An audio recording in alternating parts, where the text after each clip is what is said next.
നമസ്കാരം.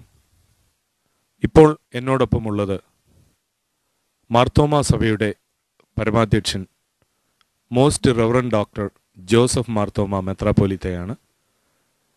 തിരുമേനി സഭാംഗങ്ങളുടെ ഇടയിൽ അറിയപ്പെടുന്നത് ഐറേനിയസ് തിരുമേനി എന്നാണ്.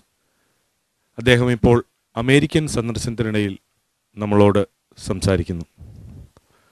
തിരുമേനി, ഒരു നൂറ്റാണ്ടായി കേരളത്തിൽ സുവിശേഷ പ്രഘോഷണവുമായി മാരാമൺ കൺവെൻഷൻ മാർത്തോമാ സഭാംഗങ്ങളുടെ ഇടയിലും ഇതര ആൾക്കാരുടെ ഇടയിലും ഒരു വൻ ചലനമുണ്ടാക്കിയിട്ടുണ്ട്.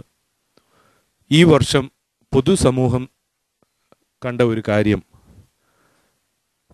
നശിച്ചു പോകുന്ന പ്രകൃതിയെക്കുറിച്ച് സഭയുടെ കൺവെൻഷനിൽ പരാമർശനങ്ങൾ ഉണ്ടാകുകയും അതിലേക്ക് സഭാംഗങ്ങളെയും മറ്റുള്ളവരെയും ബോധവൽക്കരിക്കാനുള്ള ശ്രമവും നടന്നു. അത്തരമൊരാശയം സമൂഹത്തിന് ഇന്ന് പ്രകൃതി നാശത്തെ നേരിട്ടുകൊണ്ടിരിക്കുന്ന ഈ അവസ്ഥയിൽ വളരെ കാലഘട്ടത്തിനനുസരിച്ചുള്ളൊരാശയമായി എല്ലാവരും കാണുകയുമുണ്ടായി. അങ്ങനെ ഒരു ആശയത്തിലേക്ക് വരുവാനുണ്ടായ കാരണം അങ്ങേക്കൊന്ന് വിശദമാക്കാമോ? ദൈവം മനുഷ്യനെ സൃഷ്ടിച്ചു. ഈ മനോഹരമായ പ്രപഞ്ചം ഒന്നുമില്ലായ്മ ഉരുവാക്കി മനുഷ്യനെ ഏൽപ്പിച്ചു. അതിനുശേഷം മനുഷ്യനോട് പറഞ്ഞു, നിങ്ങൾ ഇതിനെ സംവിധാനം ചെയ്ത് സൂക്ഷിച്ചു കൊള്ളുക. ആയതിൻ്റെ അർത്ഥം, ഈ പ്രകൃതിയെ മനോഹരമായും ആരോഗ്യപരമായും കൂടുതൽ ഫലദായകമായി തീർക്കത്തക്കവണ്ണം പരിപാലിച്ച് സൂക്ഷിക്കുക എന്നതാണ്. അതാകുന്നു ദൈവം മനുഷ്യനെ ഏൽപ്പിച്ച ദൗത്യം.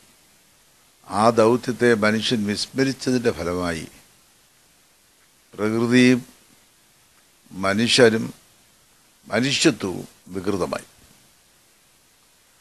ആയതിൻ്റെ ഉദ്ധാരണത്തിനു വേണ്ടിയാകുന്നു കർത്താവായ യേശുക്രിസ്തു ലോകത്തിലേക്ക് വന്നതിൻ്റെ ഉദ്ദേശം കർത്താവ് തന്നെ പറയുന്നത്, നിങ്ങൾക്ക് ജീവനുണ്ടാകുവാൻ, സമൃദ്ധിയായ ജീവനുണ്ടാകുവാൻ. ആയത് വികലമായ പ്രകൃതിയെയും മനുഷ്യത്വത്തെയും സൂചിപ്പിക്കുന്നു. വിശുദ്ധ പൗലോസ് അപ്പോസ്തലൻ റോമാലേഖനത്തിൽ പറയുന്നുണ്ട്, സർവ്വ സൃഷ്ടിയും വീണ്ടെടുപ്പിനായിട്ട് കാത്തിരിക്കുന്നു എന്നുള്ളത്. ആയതിൻ്റെ ഒരു പ്രതിഫലനം അത്രേ മാരാമൺ കൺവെൻഷനിൽ നൽകിയതായ ശാക്തീകരണം. ഞാനൊരു പൊതു ചോദ്യത്തിലേക്ക് കടക്കട്ടെ. ഇപ്പോൾ കേരളം അഭിമുഖീകരിച്ചിരിക്കുന്ന ഒരു പ്രശ്നം കേരളത്തിലെ വിദ്യാഭ്യാസ രംഗമാണ്. ഭരിക്കുന്ന സർക്കാരുകൾക്കായാലും ഈ സ്ഥാപനങ്ങൾ നടത്തുന്നവർക്കായാലും ഒരു വലിയ പ്രശ്നമായി വിദ്യാഭ്യാസ രംഗത്തെ പ്രശ്നങ്ങൾ നടന്നുകൊണ്ടിരിക്കുന്നു. ഇതിൽ സഭയുടെ നിലപാട് എന്താണ്? എക്യൂമെനിക്കൽ കൗൺസിലുമായിട്ട് അധ്യക്ഷനുമൊക്കെ ആയിരുന്ന തിരുമേനിക്ക് മാർത്തോമാ സഭയുടെ അഭിപ്രായം എന്താണ് ഈ കാര്യത്തിൽ?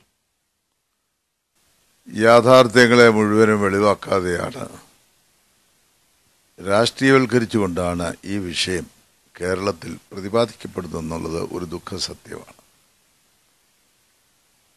റോമൻ കത്തോലിക്കാ സഭയും ഇതര സഭകളും ലാഭേച്ഛയോടുകൂടി സ്ഥാപനങ്ങൾ നടത്തുന്നില്ല എന്നുള്ളതാണ് വസ്തുത.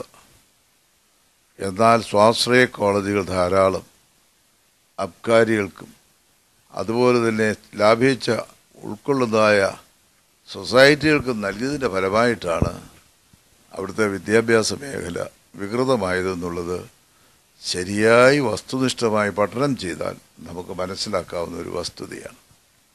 മാർത്തോമാ സഭയെ സംബന്ധിച്ചിടത്തോളം ക്യാപിറ്റേഷൻ ഫീ ഒരു രംഗത്തും പ്രോത്സാഹിപ്പിക്കുന്നില്ല, ആവശ്യപ്പെടുന്നില്ല.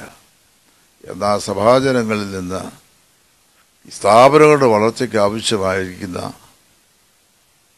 ധനശേഖരണമല്ലാതെ വിദേശ പണം യാതൊന്നും മാർത്തോമാ സഭയ്ക്ക് ലഭിക്കുന്നില്ല. നാട്ടിലെ സ്കൂളുകളുടെ നടത്തിപ്പിന് പോലും വിദേശ ഇടവുകളിൽ നിന്ന് പിരിവുകൾ നടത്തുന്നില്ല.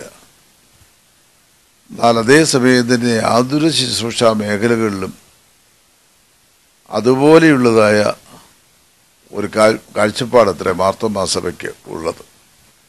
അതുകൊണ്ട് ഈ രാഷ്ട്രീയവൽക്കരിച്ചുകൊണ്ടുള്ളതായ ഈ പ്രചരണം സഭയുടെ വിദ്യാഭ്യാസ മേഖലയെ തകർക്കുകയാണ്.